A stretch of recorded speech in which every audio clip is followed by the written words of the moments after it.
da un campetto polveroso di periferia fino al tetto del mondo con il Barcellona. Dal concreto rischio di dover smettere per sempre di giocare a calcio a causa di una grave malattia, fino alla conquista del pallone d'oro. Ecco la storia in breve di Lionel Messi, dall'infanzia fino all'approdo nella cantera del Barcellona.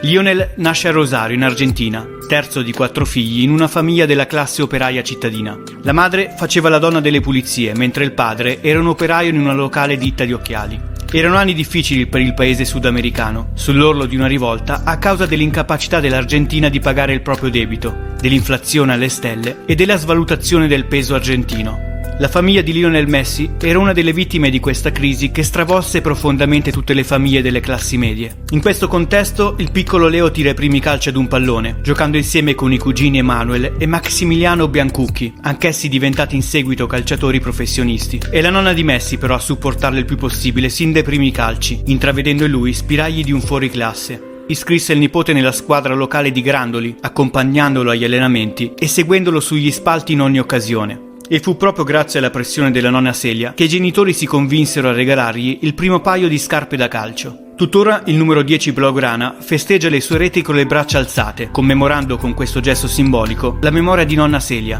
In una domenica assolata di fine settembre, la famiglia Messi si ritrovò sugli spalti del piccolo campo di calcio locale per guardare una partita a cui partecipavano Rodrigo e Mattias, i fratelli maggiori di Lionel, che in teoria quel giorno non doveva scendere in campo, ma a causa di una defezione dell'ultimo minuto fu chiamato dall'allenatore a completare la squadra giocando con i ragazzi più grandi. Aveva 6 anni. Fu in quell'occasione che i genitori di Lionel si accorsero del talento innato e cristallino del figlio. Scivolò sul primo pallone toccato, ma alla seconda occasione controllò il pallone ed iniziò a correre a perdifiato attraverso tutto il campo, dribblando tutti quelli che incrociavano la sua strada, compresi i 2 fratelli. Da quel giorno iniziò a far parte della squadra titolare giovanile locale, fino a diventare determinante nel portare la squadra a vincere il suo primo trofeo. Descrivendolo come un bambino con abilità soprannaturali, l'allenatore Aparicio promise alla famiglia di portare Messi in un'accademia più grande, determinato nel fare di quel ragazzo una leggenda. A 6 anni giocò qualche partita con la maglia del Central Córdoba, per poi passare ai Newell's Old Boys, con cui realizzò quasi 500 gol in 6 anni.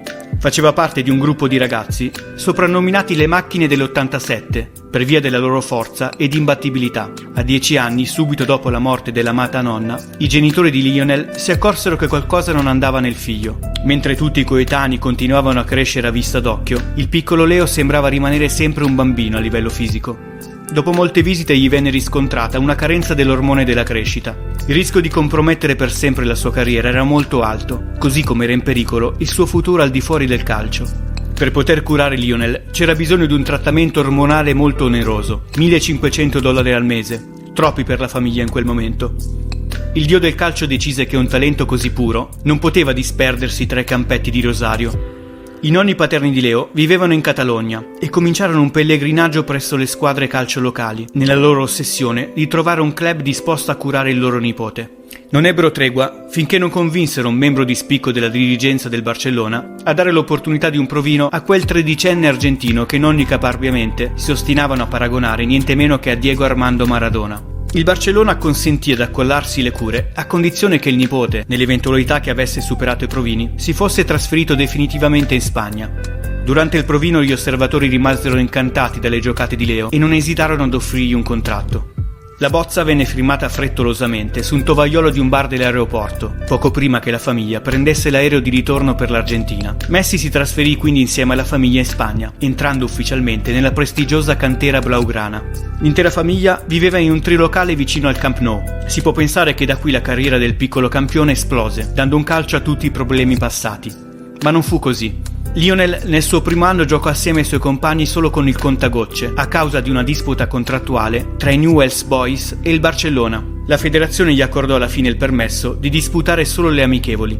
Fu un duro colpo per il suo morale, divenne sempre più riservato e chiuso in se stesso. Era così silenzioso che i compagni di squadra iniziarono ad isolarlo. Come se non bastasse, i familiari stretti di Lionel furono costretti a ritornare in Argentina. Ad eccezione del padre, gli altri componenti della famiglia possedevano un permesso di soggiorno limitato per la Spagna a soli 90 giorni.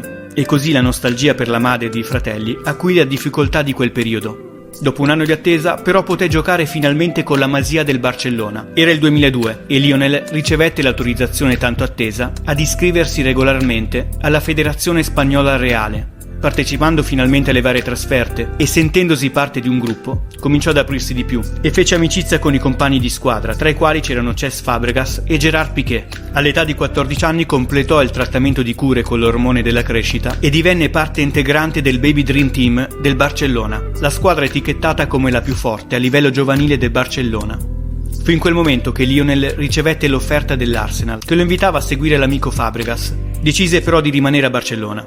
L'esplosione definitiva, che fece conoscere a tutti il suo nome, avvenne nel 2005, durante i campionati mondiali Under 20, dove aiutò la sua nazionale a vincere la medaglia d'oro e venne nominato miglior giocatore del torneo, oltre che conquistare il titolo di miglior marcatore. Tornato a fine agosto a Barcellona, Frank Rijkaard lo volle subito con sé, in maniera stabile, nella squadra senior del club. Dopo la prima sessione di allenamenti, Ronaldinho lo prese sotto la sua ala e divennero presto amici. Il fatto che il re del calcio brasiliano di quel momento lo chiamasse fratellino facilitò l'inserimento nella prima squadra, in cui militavano giocatori del calibro di Samuel Eto'o. Esordì con la prima squadra durante un amichevole contro il Porto, allora allenato da José Mourinho. Il resto è storia. Chi avrebbe mai immaginato che quel ragazzino piccolo e gracile, il più piccolino della sua squadra, avrebbe intrapreso una carriera così luminosa, che sarebbe diventato il vincitore di 6 palloni d'oro, fino ad essere considerato uno dei giocatori più forti di tutti i tempi.